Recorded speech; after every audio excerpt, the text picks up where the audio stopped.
Hey everybody, how's it going? Welcome to What is Fabrizio Inking. Hope everybody's having a good Sunday. I'm gonna have a drink of coffee. And today I'm gonna be inking Horace H. Hoover. This is a little bit funny because on my scrap paper, you'll see my first attempt at inking. So this was the last stream I did, maybe. So it didn't really work out. I figured I'll just use this as scrap paper, start from scratch, which isn't fun, but sometimes you just have to. So this is the alternate cover of issue 1, which I will be starting in a few minutes. And then at the very end, I will save this. This is a jeweler's loop that I use for a very specific reason, and I will clue you in at the end. If you are an artist that uses blue line or would like to utilize blue line, it will come in really handy. So we'll go over that at the end. Alrighty, so let's see who's in chat. Hey Kibo, how's it going? Oh, I'm never this early. Yeah, me either. I usually 3 minutes before I have to do this, I'm on the verge of taking a nap, so one of these days I'm gonna sleep right through it. Hey Sasquatch Geddies, how's it going? Long weekend and a live inking stream. It's a long weekend, is it? Oh man. Well, I had a long weekend, but Robert Roxby, how is it going? A thing is in the works with Robert Roxby. I'm super excited about. What is Fabrizio drinking? I'm drinking Starbucks cinnamon something. My wife bought this and I'm drinking it. It's Keurig, so it was quick. Hey, Kibo, cheers, how's it going? And everyone else here as well, kicking back with a natty boy while I witness this talent exhibition. Thank you, I appreciate that. Canada Day up here, I didn't know that. That's interesting. Yeah, I feel like I should have seen that come across Twitter or something. That's cool. You know, it's funny because I did actually hear a ton of fireworks last night and the night before. And in my head, I was thinking, what holiday could there possibly be this week? So even if it wasn't for Canada Day, I'd like to think everybody in Pittsburgh was so excited about Canada Day that you got some fireworks down here. I don't know if it's true, but that's what I like to think. Alrighty. So this is the tough and the easy part, we'll say. First is I pick an area of the ink of the drawing that I can ink pretty easily while I sort of warm up. So straight lines are always good. I don't want to get into hatching right away.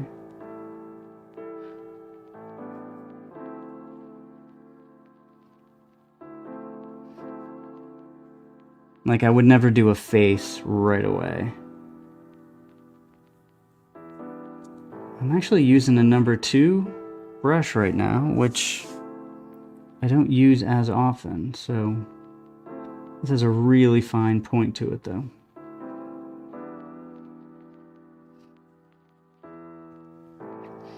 So on my Twitter post, I did mention that I would be complaining about how much I hate beaches and sand and summer. Which, if you know me a little, that is my least favorite time of year. I can't wait till the fall, till Christmas, but I guess you gotta get there somehow.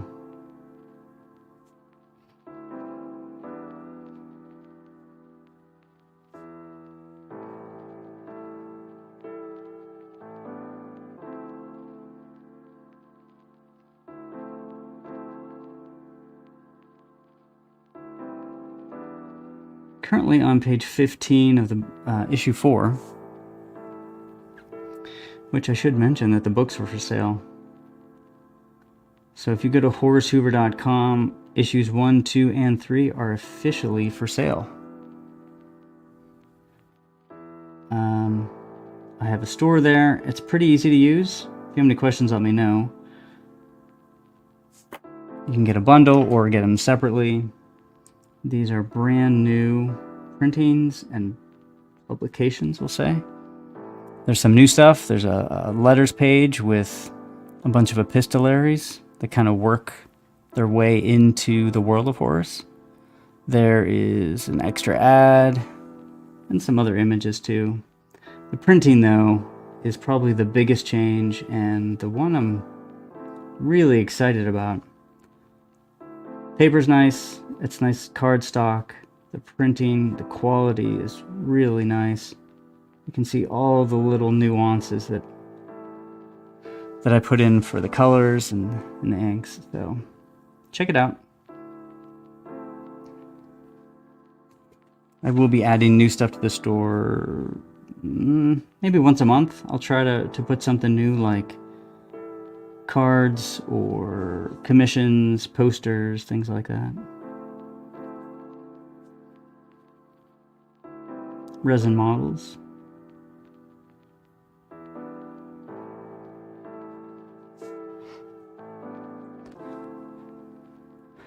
That's those damn Canadians celebrating everywhere. I know. I mean, Canadians are known to be very rowdy, so I just assumed it was them firing illegal fireworks.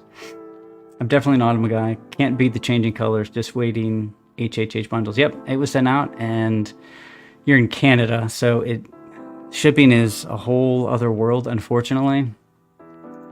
But you should be getting them. Hail Fabrizio. I have a few minutes before I head again. How's it going, Dr. Mask? Thanks for popping in. I appreciate it. Dad's Den of Pop Culture. Great YouTube channel. Really good stuff. I'm cracking into the HH comics today. Looking forward to it and getting 4 and 5 when they come out. Thanks a lot. Thank you. Yeah, I had a launch last week and it was a lot of fun. You know, it wasn't a crowdfunder, so it's not the same sort of, we'll say, energy or excitement that one finds around a crowdfunder, but it was still pretty cool. People showed up. I really got to go in detail into the books. And there was a first day discount that a lot of people took advantage of. And for some people that signed up to my Substack, there was an extra discount on top of that. So if you haven't gotten the books, if you haven't subscribed to the Substack, do so. And anytime I have any new products, you might get a coupon code. And I will not spam you. I am the exact opposite of spamming. In fact, you'll wonder, is Fabrizio even around anymore? And then all of a sudden you'll get an email with something in it.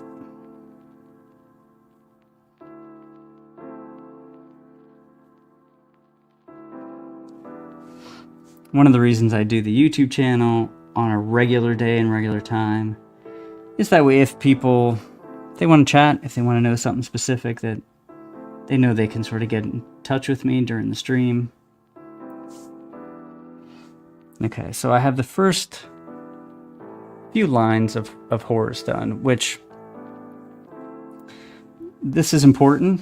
You just, you're kind of still warming up, getting a feel for stuff, and mostly you're getting a feel for the brush because you could have used a brush 100 times and then that 101 time it could split on you and it could just act a little temperamental. So it's really about making sure that the ink is good, making sure the brush is still functioning as expected. If not, I switch them out pretty regularly. Fighting with a brush, there's no reason to fight with a brush. if it's not working for you, if it's not giving you the line that you want, then toss it. Use it for, background stuff or like spotting blacks, things like that. Murphy's Law on any given Sunday. The band Murphy's Law? No, I'm just kidding.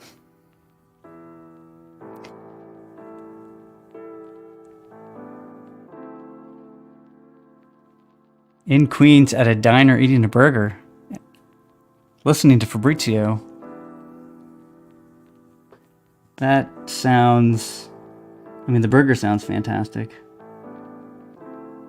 There's something about diners. I think that's the ultimate place to eat, in my opinion. I've been to nice restaurants, I've been to bad ones, but finding a great diner, you win the lottery when you find that diner that you know you can go to anytime, grab a burger, pancakes, the whole 9 yards.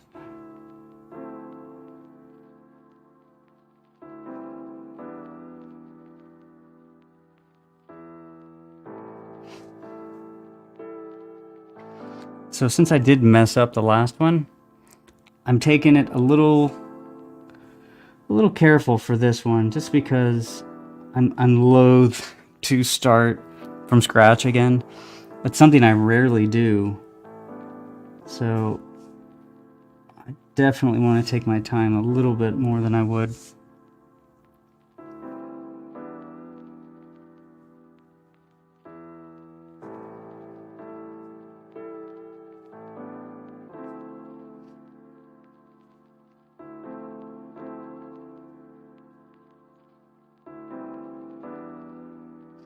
Oh, if anybody hasn't seen John Longbox's YouTube channel, recently he's been doing something pretty cool called It's Clobbering Time, where basically he'll just invite people on, and then they will take sort of a position of a character. So it's like the Hulk versus the Flash, who wins?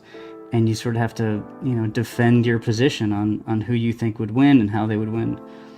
It's a lot of fun. I don't know how well I would do with that.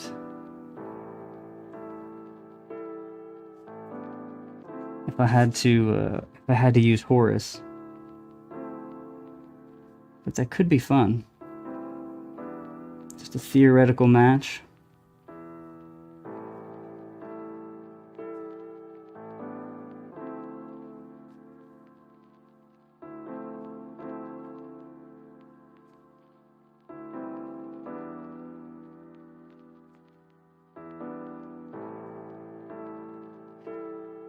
Dad's Den of Pop Culture. How long did it take to memorize the details of Hoover's helmet when drawing it? Or do you still keep some reference on hand? That's a good question.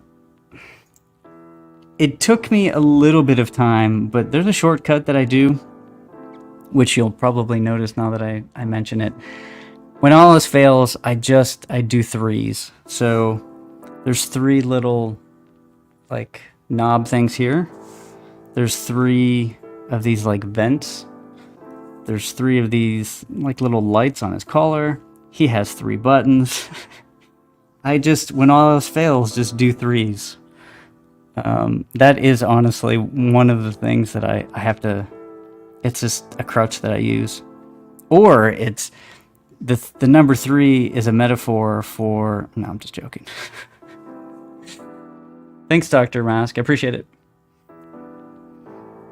Other than that, I usually don't forget too much. On occasion, though, these sort of wings on the top of his helmet, they are, it's not that they're difficult to draw, but in some scenarios, like when he's far away, they become almost, they look like noise. So those are tough. Sometimes I'll actually leave those off, but I don't forget. So if you do see it, there's probably a reason that I leave those off. like when he's in certain positions, and if the scale is right, it makes the silhouette better with those jutting out. But like I said, at certain scales, it can look like noise because I can't I can't put all of the detail that I would need, so they just get left off completely.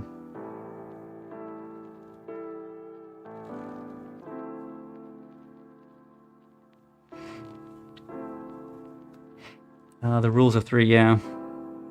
I mean, why not? Diners are great when they're great, but I also pay a nod to those roadside shacks with picnic tables and benches or folding chairs. That's a different kind of charm, often BBQ flavored. I completely agree. Yeah. If I had my choice, there'd be a diner on every street, but...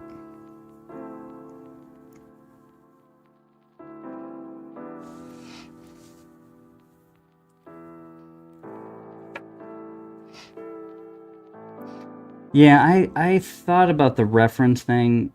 I mean, I do have a sculpture, like, on my desk. I have the little resin model, and then I have the big one behind me. Obviously, I'm not staring at that the whole time. But, it's not that I actively look at it for reference, but it's sort of like in the forefront of my head at any given time.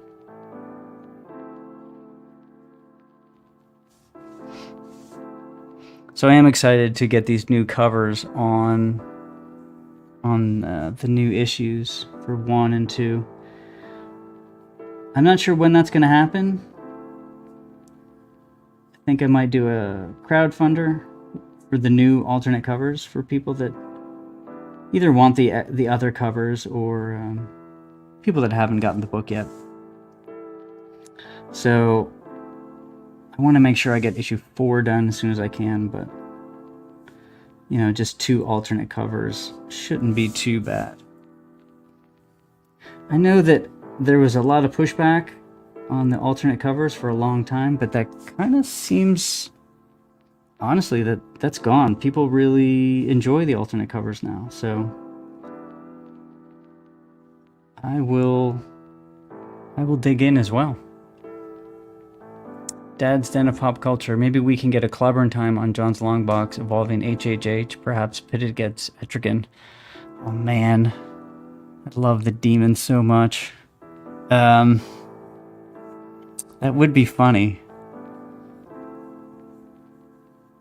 Yeah, I think maybe long term we could do that. But right now, nobody really knows his powers. You get a little more information in issue 3.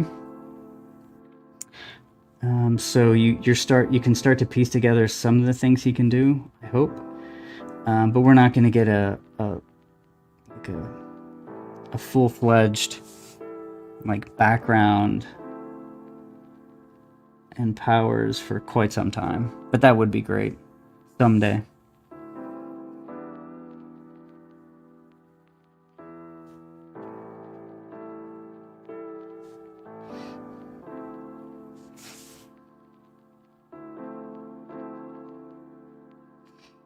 I do think, Horace would treat the demon nicely. I mean, he wouldn't just assume because he's a monster that he's evil or that he looks different, because that's so sort of normal for Horace.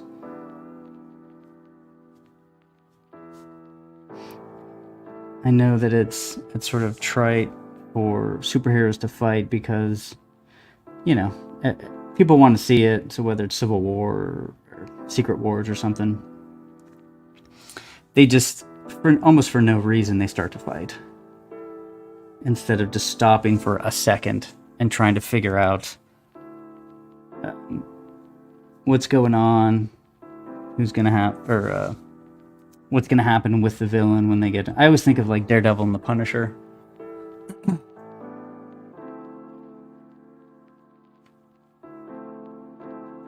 Spider-Man and the Punisher. Actually, everybody in the Punisher, now that I think about it. is just, he's like the thorn in people's side. Or at least he was. I know he's very, I don't know what he's doing these days, but back in the day, we'll say.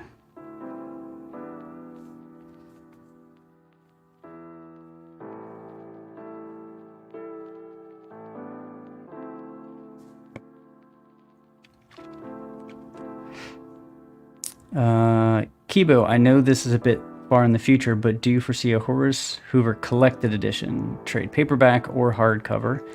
Either would be pretty sweet. Yeah, definitely. I think it's going to be the very last thing I do. As soon as I get issue 5 done, there will be a collected version. I mean, I'm trying to think of how many pages that would be. It'd be roughly 150 pages. So it's, you know, it'll be decent size for sure. And then I can always throw extra stuff in there, which as a reader, I like extra stuff. And, you know, as a creator, there's so much stuff that's sort of left on the cutting room floor that you want to put as much as you can, but you're just limited. Printing and size of the books and pages and all that. But for a trade paperback, sky's the limit. So it's definitely planned. I don't have a good idea of timeline, but yeah, I think that'd be fun. I think the most fun you can have is getting that floppy and holding it in your hand of something that you made. The next greatest feeling, I think, is a trade paperback, just like a big volume filled with, you know, your life's work for the past 4 years or whatever it is. So I'm really looking forward to that. But I think I definitely like having both. Trade paperbacks they're just a little harder to read. You know, they weigh a lot. They're a little unruly. So, but they are fun. They just feel more like a book, obviously. Sasquatch Geddes, just wondering if Horace ever utilizes his extension cord, grappling hook as a weapon. That's funny. No, not that I know of right now. Like off of his helmet, he does use that outlet on his chest to plug things in to power them. But as of right now, there's not a specific use for the cord coming out of the back, coming out of his helmet. That's not to say that won't happen, of course, but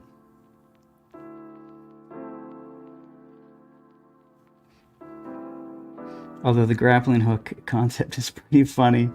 That is pretty funny.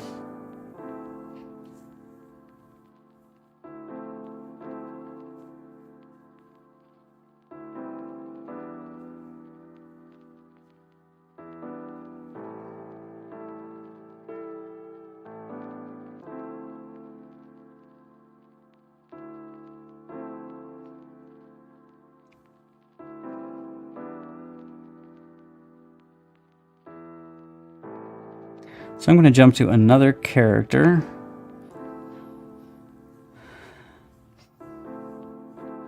I don't want to spend too much time right in the center of the page. But once I feel like I have a good structure, nothing went wrong, immediately visible. So I'm going to jump over here.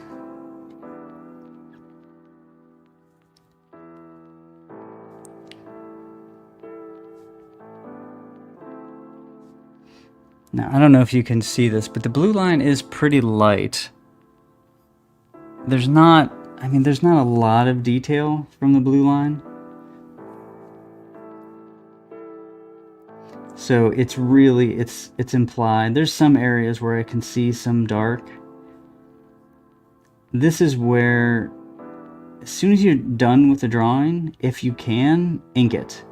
Because there's little there's little areas that you can't see in the blue line if you're using blue line, or you don't remember exactly like what that line was supposed to indicate, or was that just roughed in?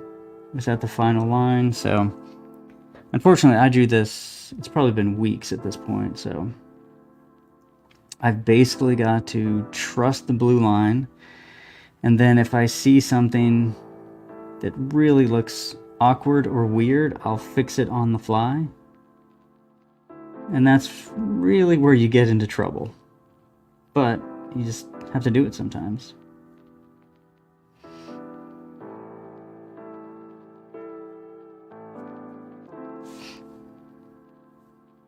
Like his head looks a little too big for me. So I just chopped off a little bit on the top.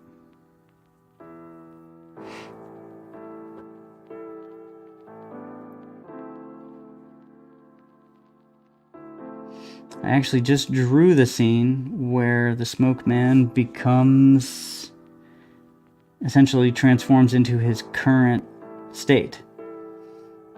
And it's a pretty interesting scene. It took quite a few panels, but I think I got sort of the terror and the pain.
So just a reminder, I am going to be in Plastic City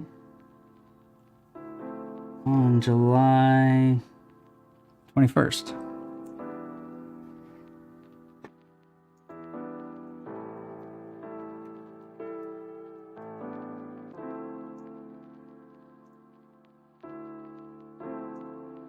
July 20th. I don't know why. I don't know why I can't remember that. And then I'm thinking, did I book my hotel on the wrong day as well? I guess we'll see. But I will be in Plastic City Comic Con in Massachusetts on the 20th of July. If you are near, stop by. Should be fun. It's just one day only, but it's a great convention. I was at one a few years ago. Really looking forward to it. So if you can make it, that'd be great.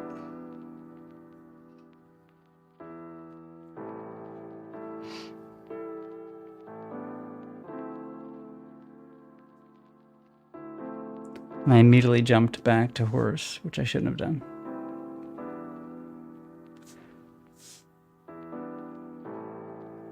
I'm going to try to focus a little bit.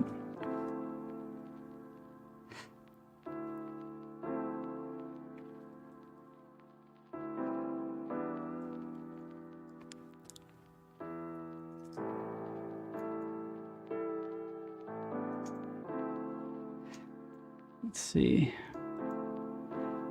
I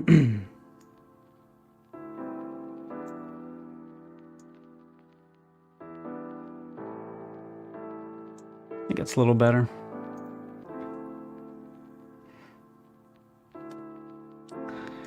Kibo, forgive me if this was addressed sometime before, but do you have a specific blue pen or pencil that you prefer? I know some are darker, but feel, for lack of a better term, greasy on the paper. So, blue pen or pencil. I don't actually draw in blue line. So what I do is I draw in graphite and I scan that in, then print it out in blue line. I'll actually go over it a little bit at the end of this. Still got some time. I print it out in blue line, then I ink, then I scan that in and remove the blue digitally. I tried using blue pencil. It's just not for me. I don't like having the blue actually on the page, on the final penciled page. I've seen other people do it. I know Art Adams is probably the most famous person that I can think of that uses blue line. And he does it to an amazing result, but I'm not a fan of that process. So the printing blue line and removing it digitally, it works well. There's definitely some things you need to deal with that can be difficult, because sometimes removing that blue line, even digitally, is difficult. The thing is, if you have any reds in your cyans or blues, then it's gonna essentially bleed through, and you can't just take out the blue.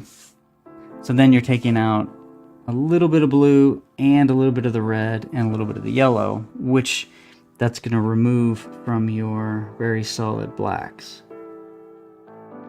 So I might do a video on it. There's a lot out there, but if anyone is interested, I can kind of show my process.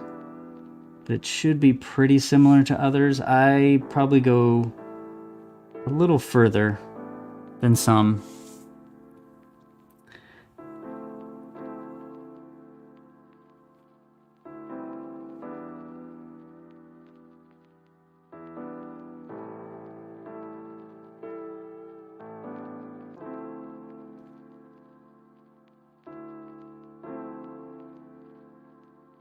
Too much detail in that, in the white.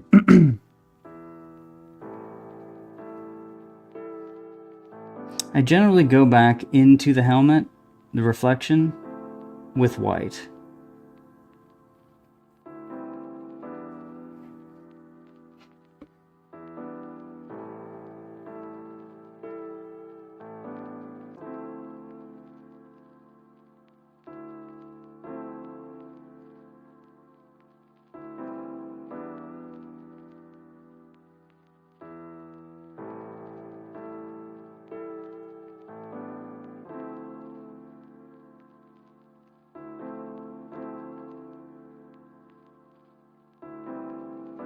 Thing about a brush versus a pen is you can easily change the texture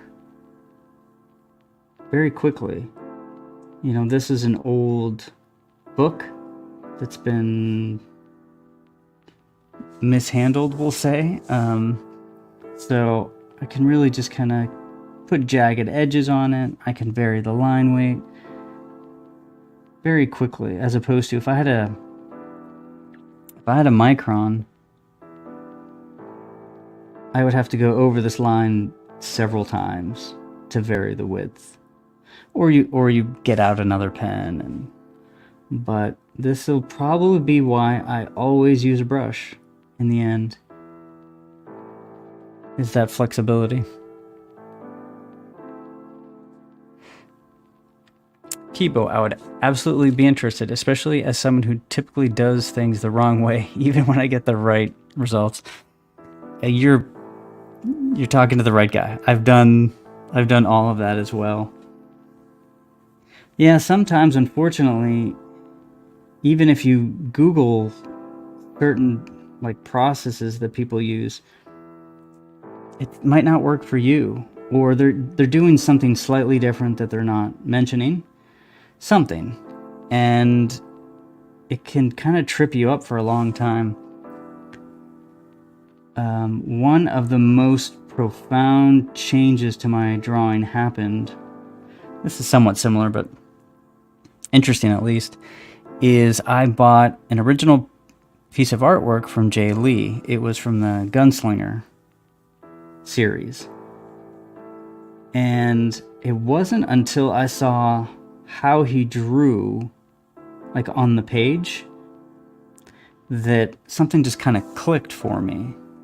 it was weird. I can't describe it. I mean, you should be able to see a scan and kind of figure that out, or infer it from the final drawing in the book. But then you have all the coloring, and it loses something. But as soon as I saw that original artwork, I'm like, oh, it's just something clicked for me. And I kind of feel like, as an artist, your whole life oh, that's how you get the really black inks. Oh, that's how you do this or that. And that's so anytime that something like that happens, the benefit can be huge for your work.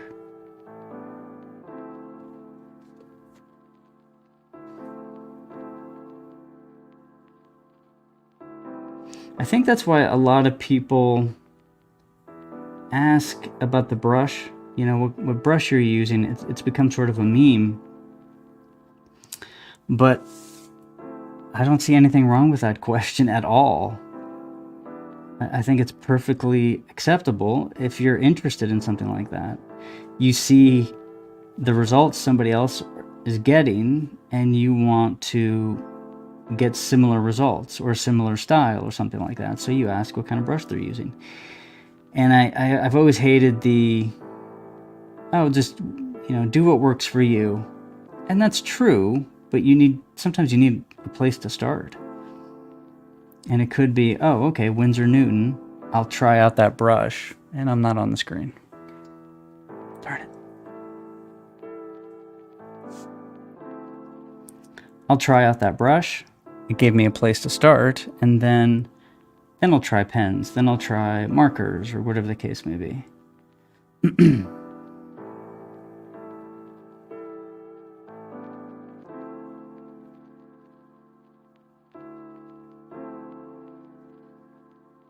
So these items in the background are really far away. I want to make sure I don't really put much detail at all in them, because then your eye will get sucked way into the background when it shouldn't. You just want to get the sense that there's a city back there.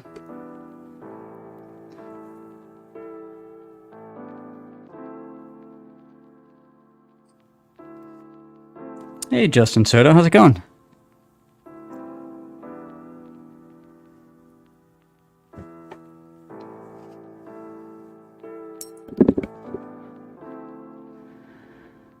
You're about to watch me mess up this character in real time. I'm just kidding.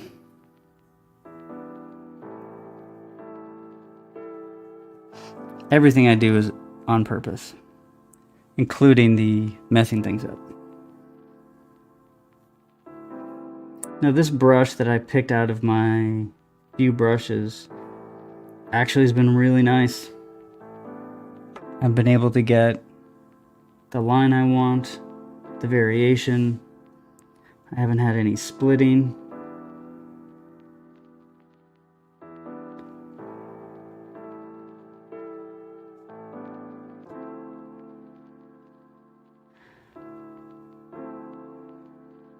For anybody out there who's read issue 1, they will recognize this guy.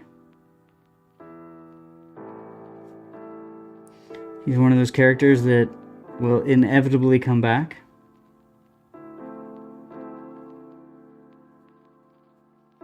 It's funny because, since I'm doing the drawing, writing, etc., it's hard to kill off characters. And not hard as in, difficult. I mean, I could kill off a character, that's fine. But it's hard because once you come up with a character, hopefully, for me, they have their own life. They're not just cannon fodder for the good guy. So once they sort of exist in my head, I want to tell more stories about this character. To me, killing is sort of, okay, you're done telling stories. It's the exact opposite, obviously, of telling a story, is killing a character. That's one of the reasons I know people are gonna push against this, but one of the reasons I wasn't a huge fan of Walking Dead and Game of Thrones to some degree is because just when characters were getting interesting, or you thought that something was going to go somewhere, the characters would die. And it just seems like a waste. It doesn't mean that no characters can die, but yeah, like there's this immediate interest that you have in sort of getting maybe backstory of the character, having them grow and then come back, and then we get to see that change. I mean, just normal stuff, but anytime I see a show or something where they just kind of kill off characters, it just seems like a shame to me.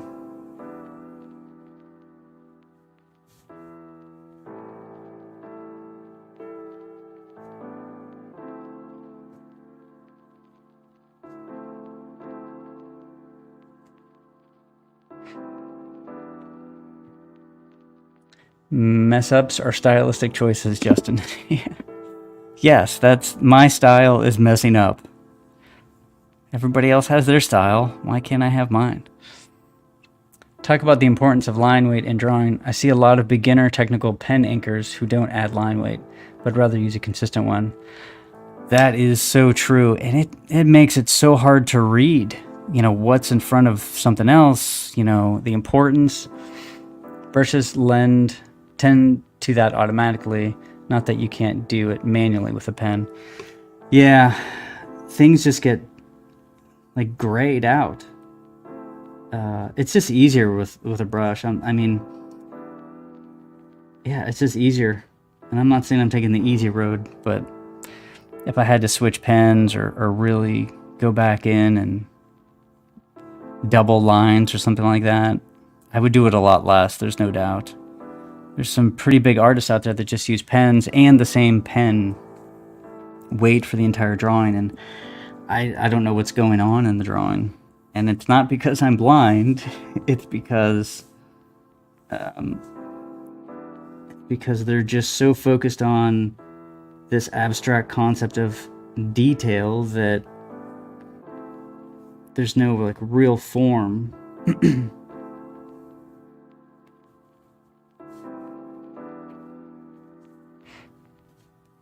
Beautiful line of thinking on the approach to tools. I would have never found out that I hate lettering with a tomboy hard tip if I hadn't tried to letter. Yeah, exactly. Tombow, yeah.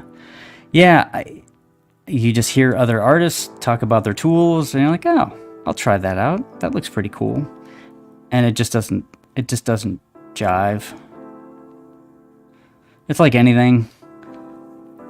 Musical instruments, cars, just, I don't know. Some people you just get a feel for one or another.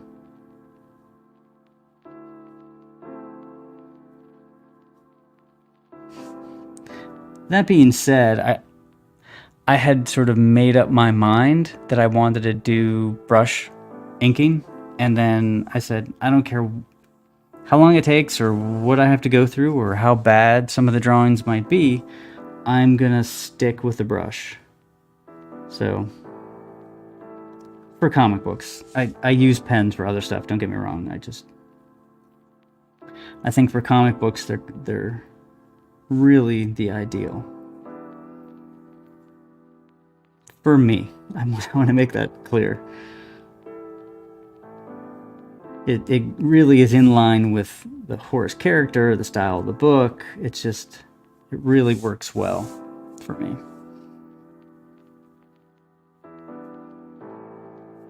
I have other story ideas that I want to do, other titles completely, and I might absolutely vary the tools for those. I might do washes or pens or other things.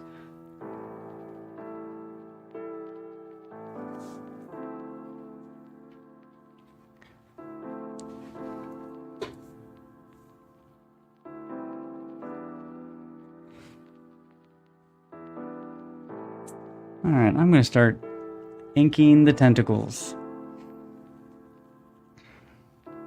which is a phrase that I say entirely too often.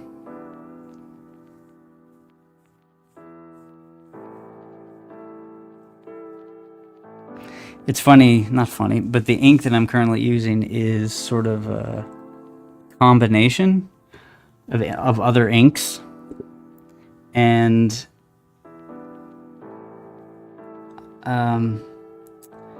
I've had this ink bottle for a while, so it starts to dry out. And it's at the perfect viscosity right now.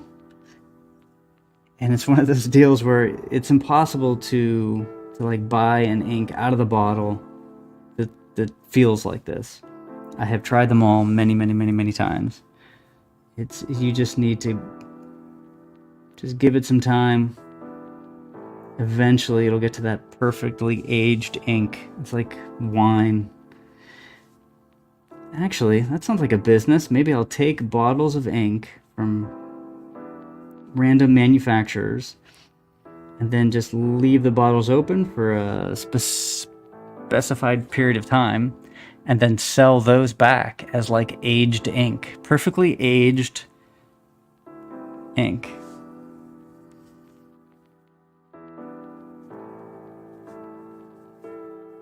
Or not.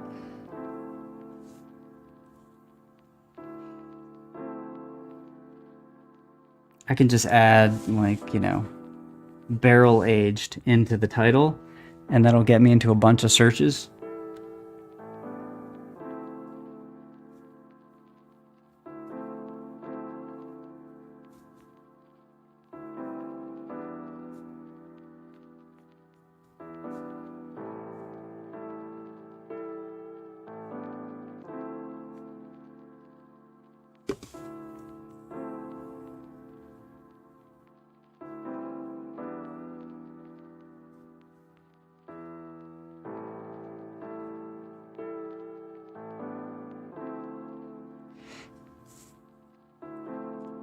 I tend to use Speedball ink. It's not vintage, unfortunately.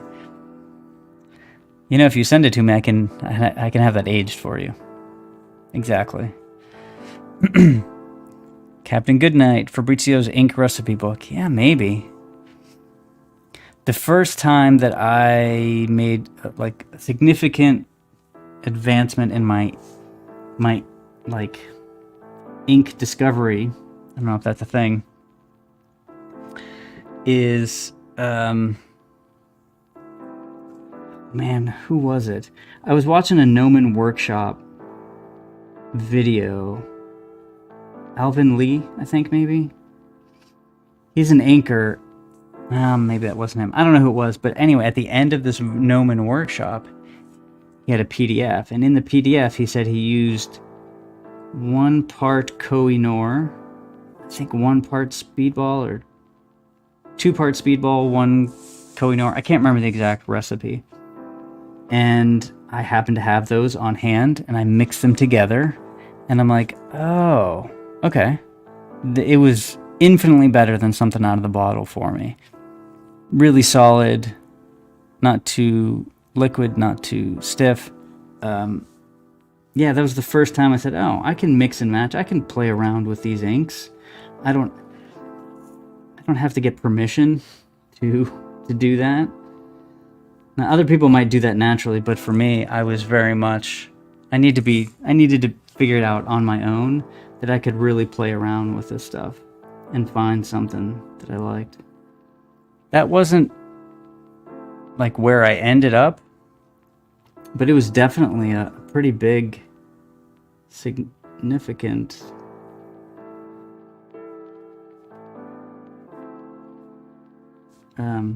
sorry, sometimes I have to stop talking while I ink.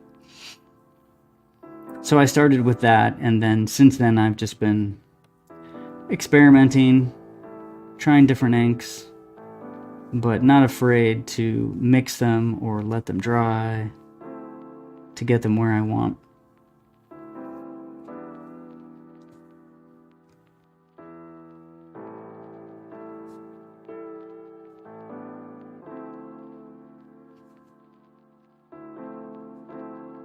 But an ink recipe book does sound like a good idea, Captain Goodnight.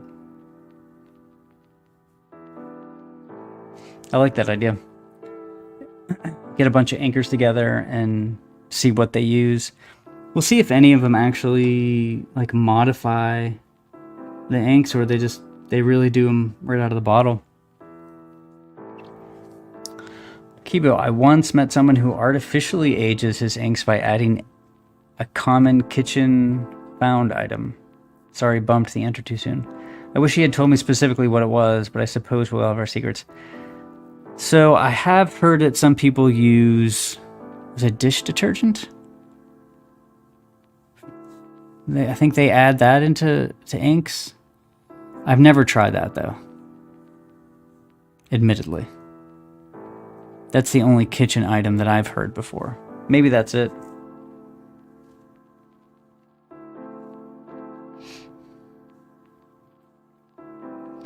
So I have a very small max and slurp to do here.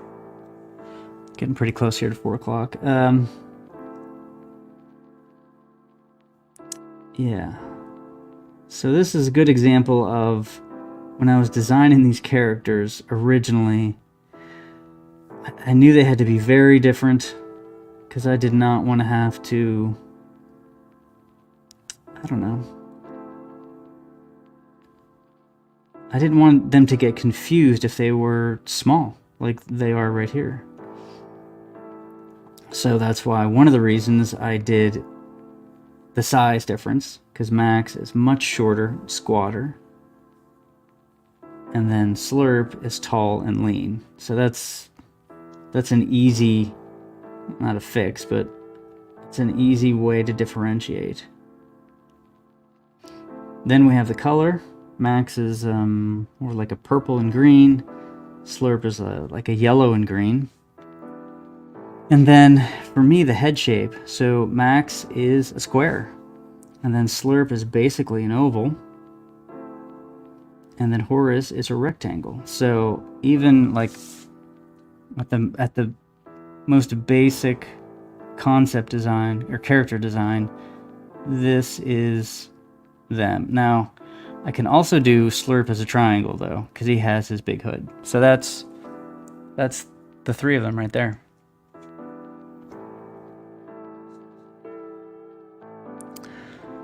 Alrighty, a few more minutes and then I'm going to go over a few things about my books again, and I did want to show that jeweler's loop. Is it a trick? I don't know if it's a trick, but it's something that I use, and it might help somebody soon. We are getting into very small territory here.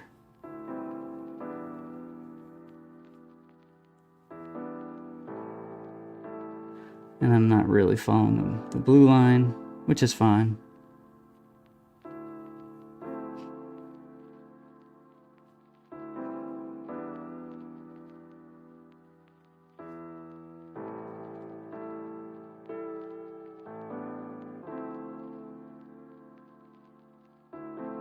Alrighty, let's kind of see where we ended up.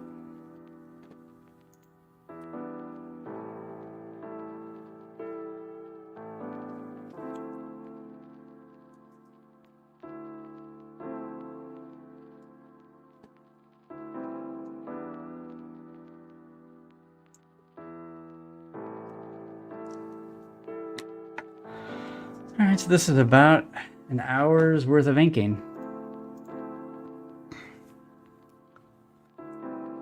Not a bunch, but you know, you start to get the structure of some characters.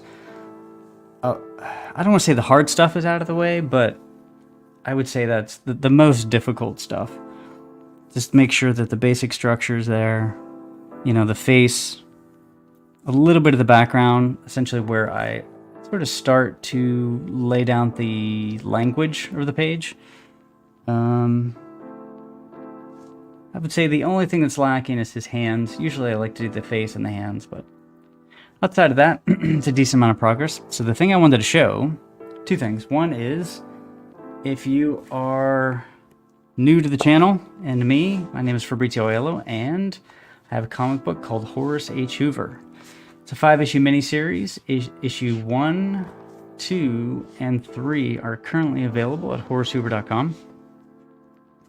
If He's an occult detective set in the 1920s and 30s, investigates mysteries, kind of goes to pocket universes and sees some pretty wild things, like a guy with books on his body, crazy libraries, some interesting adventures. So check that out if you get a chance to. Now, as far as this, a jeweler's loop. Why do I use a jeweler's loop? I'm pretty sure that's what it's called, right? So if you are doing blue line,